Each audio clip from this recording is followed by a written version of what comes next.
Broken. Broken. Broken. Broken.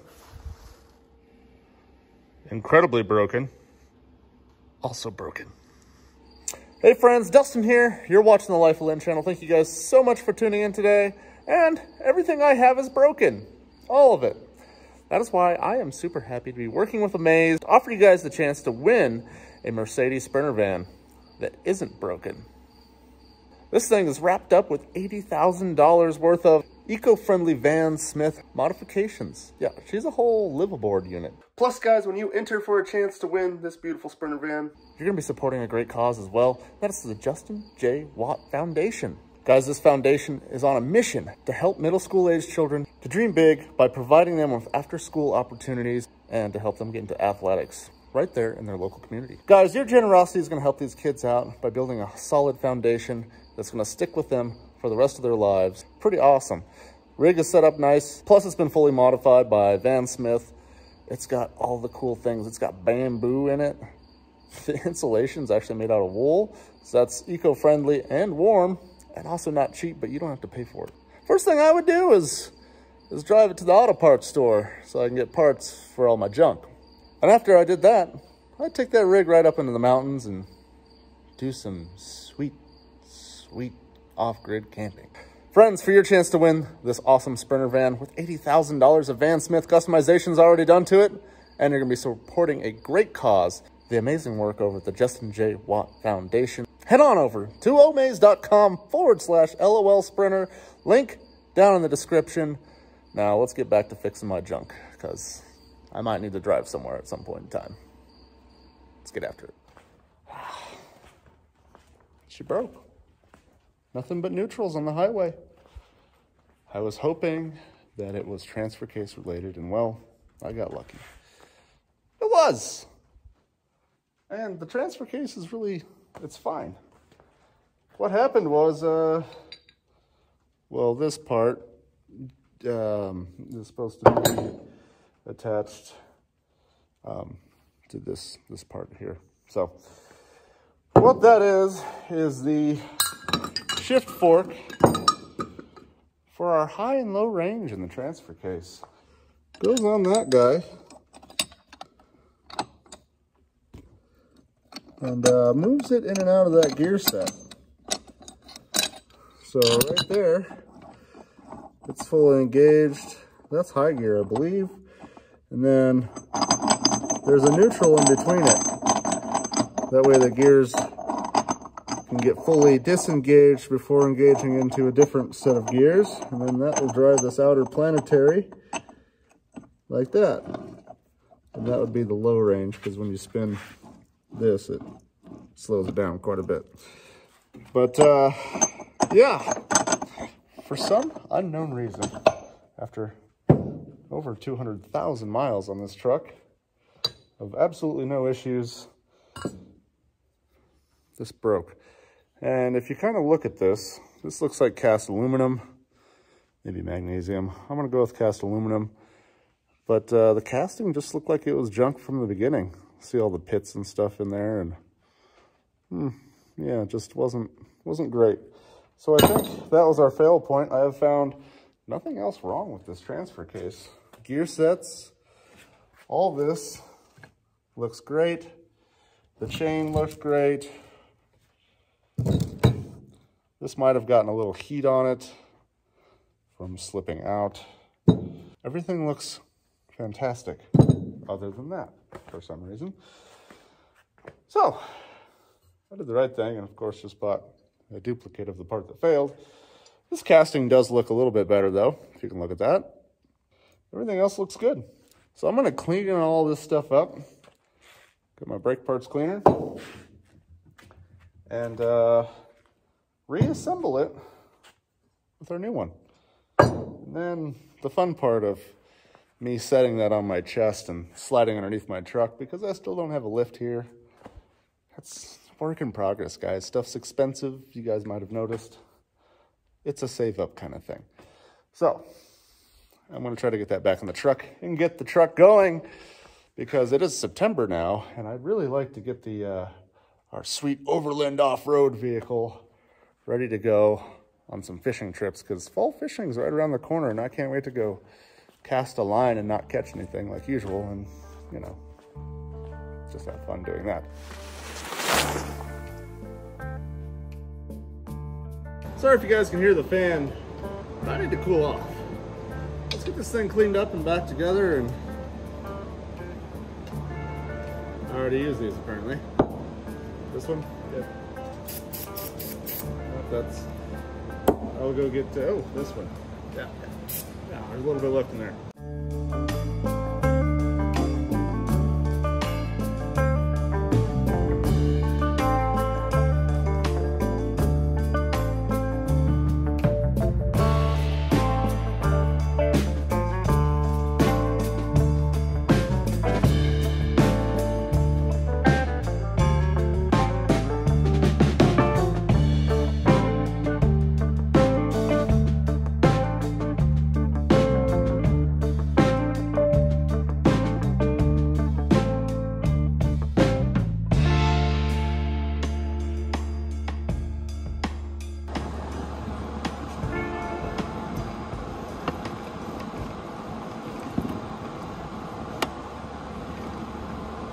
Okay, there we go, it's 4 high.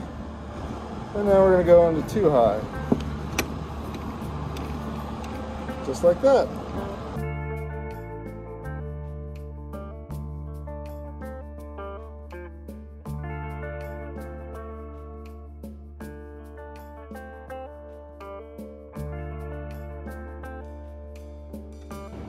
Of course, when putting this back together, it's aluminum. So we want to be careful and torque them down specifically to their torque rating. We're gonna go with 1. 1 sounds about right.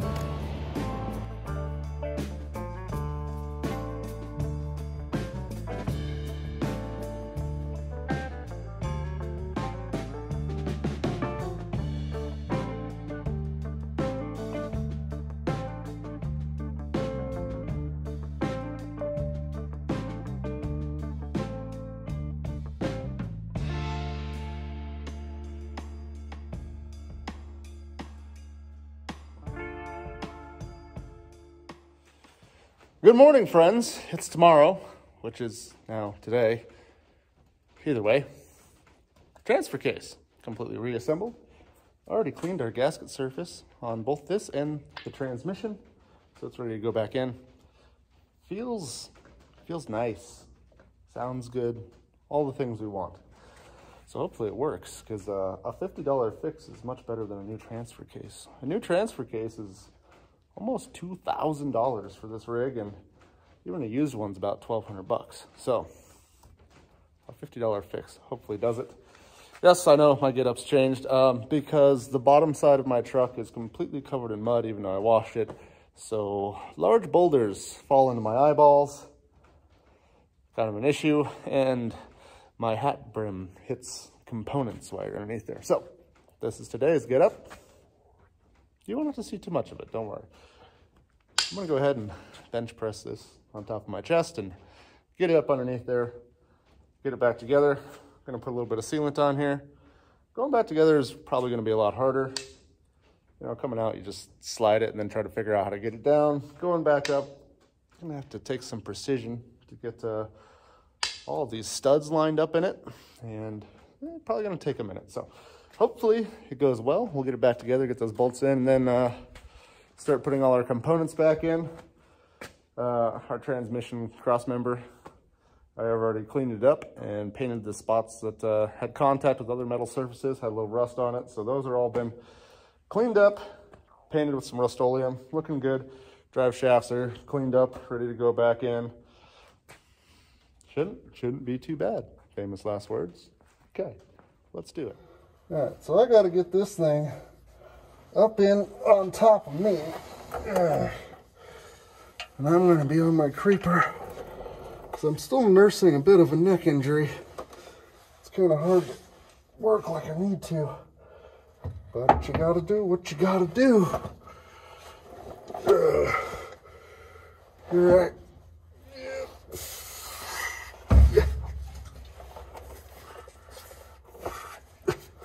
What am I hitting?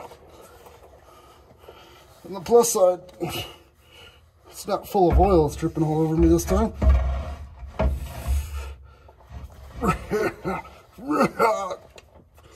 You know, shops use a transmission jack for this.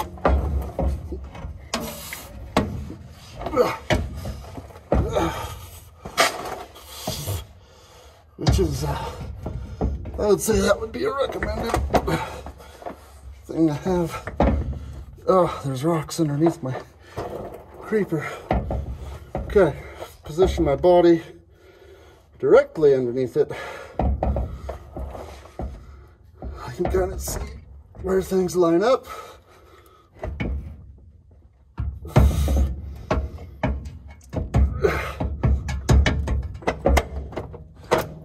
Contact, all right.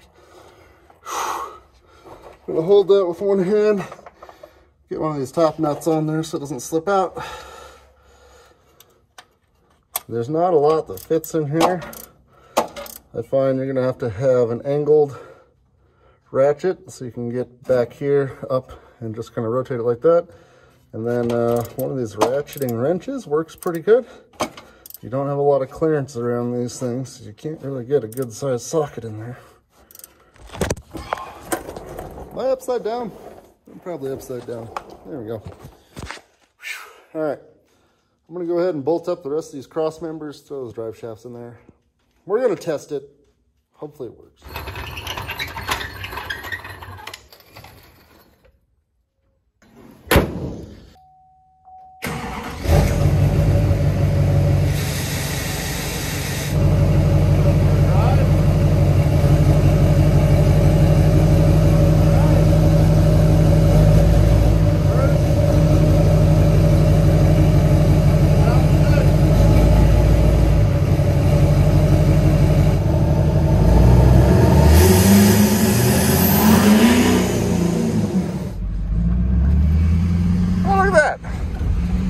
Working just fine. Let's see if it shifts through all the gears.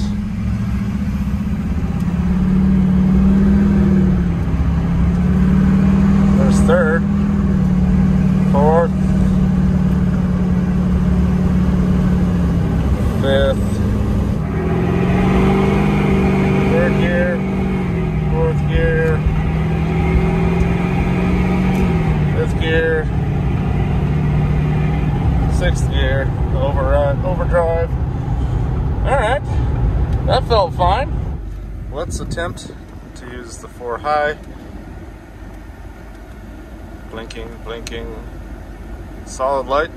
Should mean that it's engaged.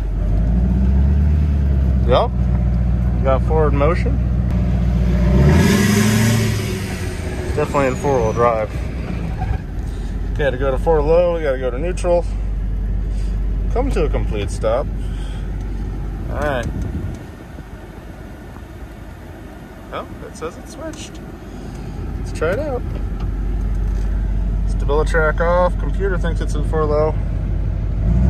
Oh yeah, for sure. We got torque for days. Ugh.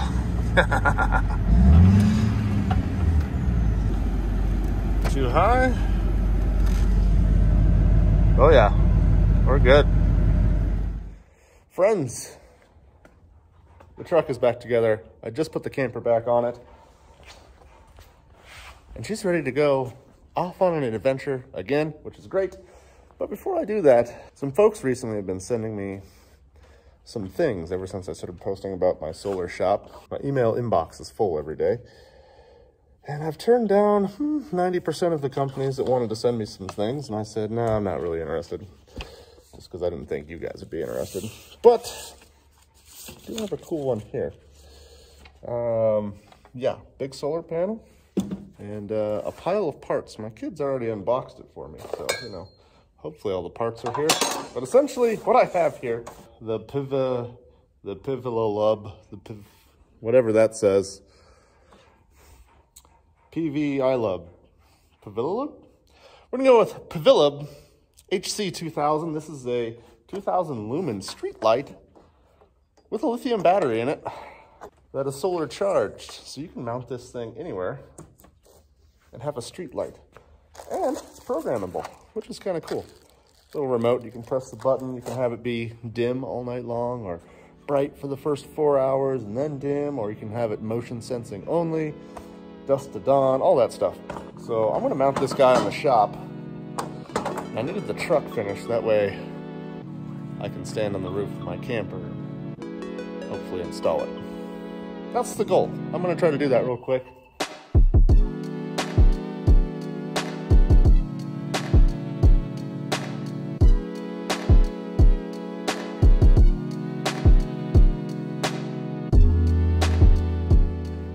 Well, guys, that's the end of this episode. Hope you've enjoyed it. Glad we got our Overland Adventure rig back on the road. Truck's running great. Got the camper loaded back up. Got all the fishing gear in it so I can go and not catch fish again. Perfect. And today was the first day for long sleeves. September's here. Wonderful. Because it's been spicy. It's been hot. Super pleased with the light. Shout out to Hyperlight for sending that out to us. I'm going to put a link down in the description and in the first comment there.